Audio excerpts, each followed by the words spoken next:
Hello, this report on 802.11ac rate versus range was done by Jordan Chung, a senior at the Syracuse University High School, and myself, John Micchio, a junior in Syracuse University High School.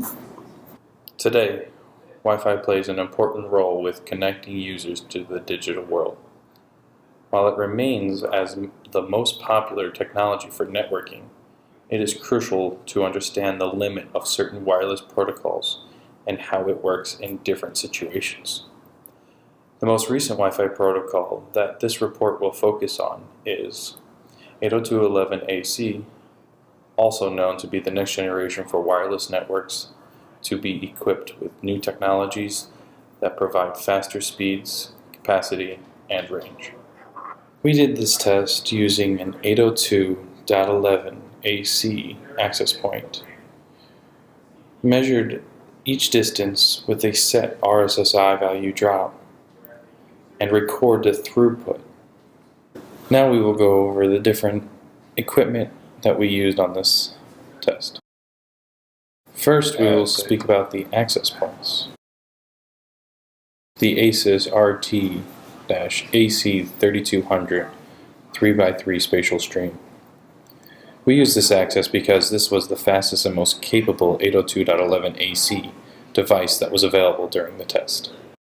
Netgear AC2350.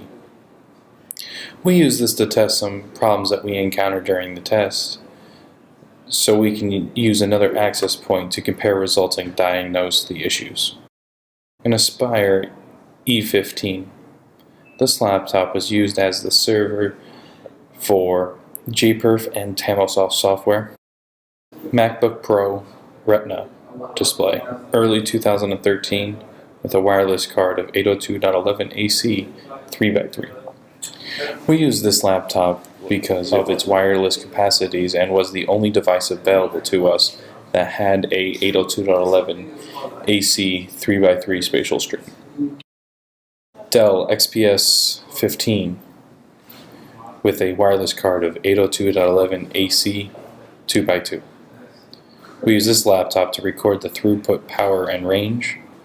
The software used on this was JPerf, MetaGeef Channelizer, Tamosoft, and Xyrus Wi-Fi Inspector.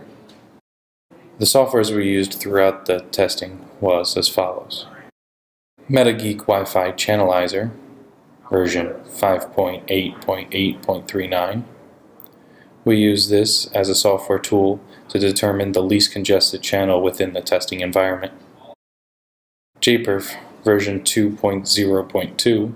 We use this to automate performance and scalability tests. Tamosoft, version 1.0, build 31. We use this to test the performance of the network, but without all the same abilities that JPerf offers. Xyrus Wi-Fi Inspector, version 2.0. This software was used to provide real-time monitoring of the RSSI values. As for location for doing this testing, we chose Hines Hall, Syracuse University, New York, second floor, due to its accessibility and ease of use. This is an example of Channelizer on 2.4 GHz band. As you can see, it orders the signal strength and which channels they're being used. We use this in order to figure out which channel we would do our testing on. At the bottom, you see checked, ASUS CCENT was our 2.4 channel because the 6th channel was the least used. This is a picture of our setup. On the right you see a laptop sitting there, running as our server for both our JPerf and Tamosoft applications. It is hardwired into the access point with a Cat6 cable. Laptop on the left is the MacBook Pro we use to do initial testing. This chart shows that our assumption should closely resemble the potential data rate of each bandwidth compared to the MCS index. While our research shows that we will expect better results compared to previous standards, it is also clear that this test will depend on the use of proper equipment and software. This is how we test it from each RSSI range, rolled around on a chair during test 1, waiting until the RSSI value matched up our next target. Once there, we started the test. This is an example of our 2.4 GHz baseline test. This is Xyrus Wi-Fi Inspector, where we use to inspect the Wi-Fi signal, -13 dBm strength. Now this is Tamosoft throughput test to show how much bandwidth we can get.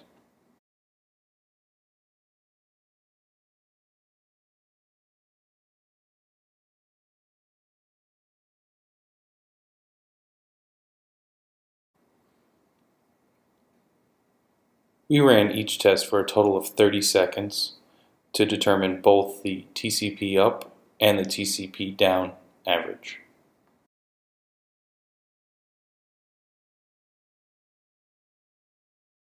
As you can see, there's nothing too exciting to see with Tamosoft. So now we will just give you our test results in a chart format that we have created. These are the results that we have for the 2.4 GHz channel with 20 MHz bandwidth.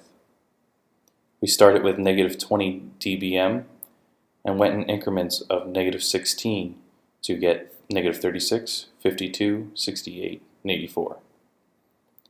As you can see, with 2.4 GHz is not too impressive.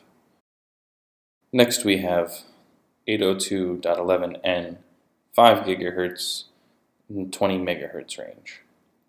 You can see a slight increase in throughput, but not too significant. Lastly, here are our results for the 802.11 AC rate versus range, 5 GHz with an 80 MHz range.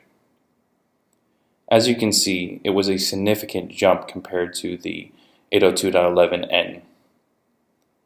With the -68 dBm RSSI value, still put out more throughput than both the 2.4 GHz and the 5 GHz 20 MHz range.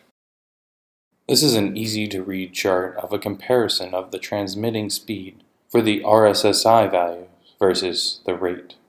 As you can see, the 2.4 GHz performed the least.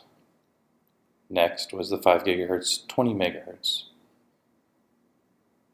And of course, the most improvement was the 5 GHz 80 MHz range. It is vastly improved compared to the other two. In conclusion, 802.11 AC has a much higher throughput for a longer distance. With 802.11 AC though, the distance isn't improved. However, the throughput at any given distance is. Just like every other wireless standard, the higher the range, the lower the rate. They do have a direct correlation between the two. It is a much better correlation though with 802.11 AC as all the predecessors to it.